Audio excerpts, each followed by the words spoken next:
तो ये है हमारा बैक पार्ट। फ्रंट पार्ट की वीडियो आपको इसी वीडियो के डिस्क्रिप्शन बॉक्स में मिल जाएगी।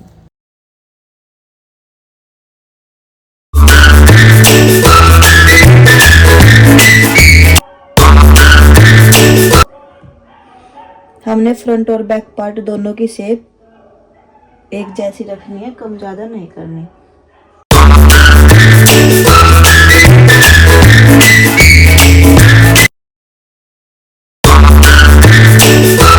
अब फ्रंट पार्ट को बैक के ऊपर सेट कर लेना है।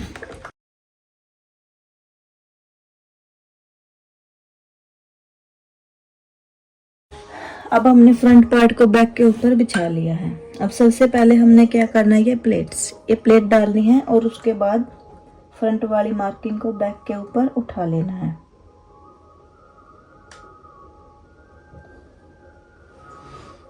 जो ये हमारी प्लेट डलेगी, इसको बंद करने के बाद ही हमें इसकी मार्किंग को उठाना है।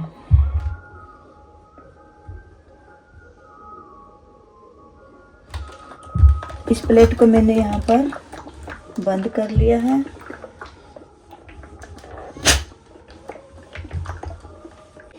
अब हमने कट टू कट सभी निशान को उठा लेना है।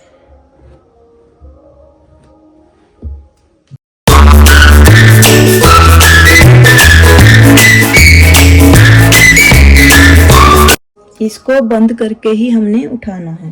थोड़ी देर के लिए हम इसको पिन से सिक्योर कर देते हैं ताकि ये ओपन ना हो।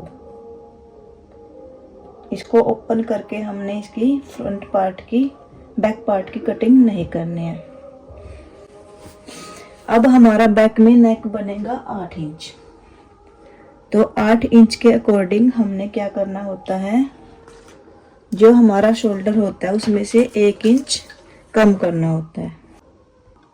6.5 इंच में से हम 1/2 इंच माइनस करेंगे, क्योंकि हमारा फ्रंट वाला 6.5 बचा था, लेकिन जो हमारा टोटल शोल्डर था वो था हमारा 7 इंच। अगर हम 7 इंच लेते हैं तो फिर तो हमने माइनस करना है 1 इंच। अगर हम फ्रंट को रख के 6.5 इंच लेंगे तो फिर हमारा सिर्फ 1/2 इंच ही माइनस होगा। कहीं आप 6.5 में से भी 1/2 इंच माइनस कर दो, 1 इंच माइनस कर दो, आपने हाफ करना है। लेकिन अगर आप टोटल शोल्डर में से कर रहे हैं, टोटल हमारा 14 था, 14 का हाफ 7 इंच, 7 में से हमने 1 इंच माइनस कर लेना है, क्योंकि बैक नेक हमारा डिप जाएगा। इसके बाद यहाँ से हमारा हो गया अभी 6, तो हम इसका सामना देखने के लिए इधर 6 इंच पर ये मार्किंग कर लेंगे।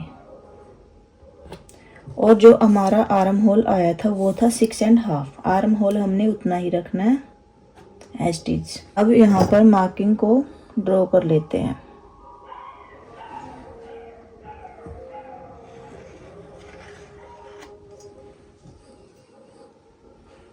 जो हमारी शोल्डर वाली मार्किंग है हम उसको भी यहाँ पर लगा लेते हैं एक बार 6.5 और इसको स्ट्रेट में मिला देते हैं।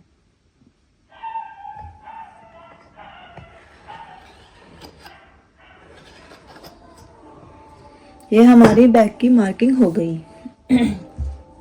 अब हमने फ्रंट को सीधा करना है। ये देखिए, बैक की मार्किंग हमारी फ्रंट से भी पीछे चली गई, लेकिन हमारा माइंड सेट क्या है, हमारा माइंड सेट ये है फ्रंट की मार्किंग कम होती है और बैक की ज्यादा होती है, लेकिन ऐसा नहीं होता।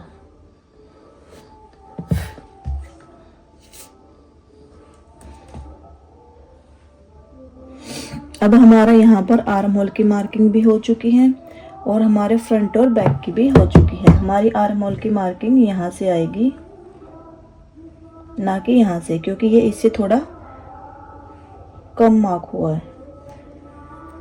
हम बैक को फ्रंट को रखेंगे डाट बंद करके, तो वहाँ पर हमारी आर्म होल की जो मार्किंग होती है उसी को ड्रॉ कर लेंगे। इसके बाद अब हमने क्या करना है, हमारी फिटिंग लाइन कहाँ से आएगी, यहाँ से। अब फ्रंट पार्ट को उठा देना है और यहाँ से हमने इसको मेजर करना है कि हमारा कितना आया। ये आया हमारा 2.15। यहाँ से भी हमने 2.15 पर मार्किंग कर लेनी है और with the help of French curve हमने यहाँ पर राउंड दे देना है।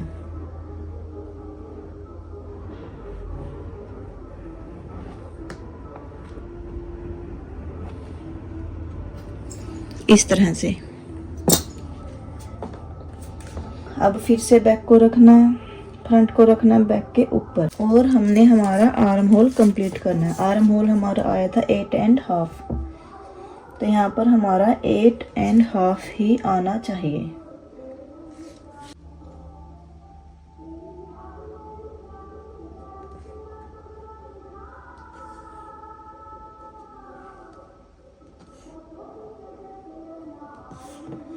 देखिए 8.5 हमारा इस लाइन से थोड़ा ऊपर आया है, इधर यहाँ से इस लाइन से ऊपर आया है हमारा 0.4 पॉइंट। तो इधर से भी हम 0.4 पर ही मार्किंग कर लेंगे और इसको स्ट्रेट कर देंगे। जितना भी आपका ऊपर निकलता है आपने उसको ऊपर निकाल देना है। हो सकता है आपका 1 इंच निकले, 1.5 इंच, किसी में तो 2 इंच भी ऊपर निकल जाता है फ्रंट से। हमने आर्म होल कंप्लीट करना ही करना है, चाहे हमारा कितना भी ऊपर क्यों ना जाए। अब ये है हो गई हमारी, ये हमारी फ्रंट की मार्किंग थी, लेकिन बैक की मार्किंग हमारी क्या है, फ्रंट से 1/2 इंच अंदर चली गई है, देखिए। और यहाँ से हमारी बैक की इसके बिल्कुल पास में है। तो आपने इस जहाँ पर भी आपकी मार्किंग फ्रंट और बैक की आई है वहीं से कट करना है। ऐसा नहीं है कि आप उसको बढ़ा दो या घटा दो। यहाँ पर जो हमारी प्लेट्स की मार्किंग थी उनको उठा लेंगे एज इट इज।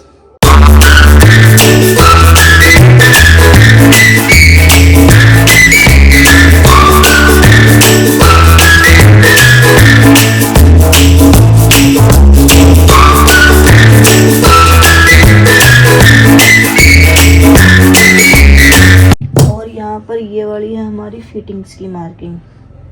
एक बार रख के देख लेते हैं, ये अच्छे से क्लियर नहीं हो रही। तो यहाँ पर आया था हमारा शोल्डर,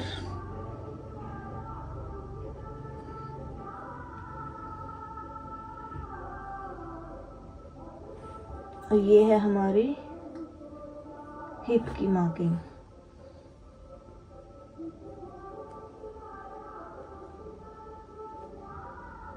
ये है हमारी कमर वाली मार्किंग और ये है हमारी हिप वाली। करेक्ट है। अब हम इसकी कटिंग कर लेते हैं।